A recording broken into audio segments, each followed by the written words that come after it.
আসসালামু আলাইকুম সকল বন্ধুরা, সবাই কেমন আছেন? আলহামদুলিল্লাহ, আপনাদের দোয়া এবং ভালোবাসায় আমিও অনেক ভালো আছি। তা আপনারা দেখতেই পারছেন, আমি চলে আসছি চট্টগ্রাম হাটাজারি নাজিরহাট গাউসে আজম মাইজভান্ডারি মাজারে। এখানে মাজারের সামনে দেখছেন অনেক সুন্দর একটা পুকুরের মধ্যে অনেক মাছ আছে। আপনারা পুকুরের মধ্যে অনেক মাছ আছে, আপনারা মাছও দেখতে পারবেন।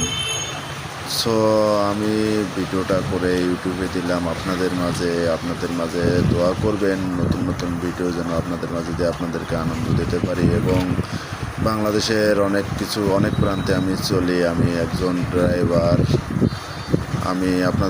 আপনারা যদি আমার চ্যানেলটা সাবস্ক্রাইব করে যান, অবশ্যই আপনারা আমার ভিডিও দেখতে পারবেন এবং ভিডিও দেখে অনেক মজা পাবেন। আশা করি সবাই আমার ভিডিওটা দেখে সাবস্ক্রাইব করে যান।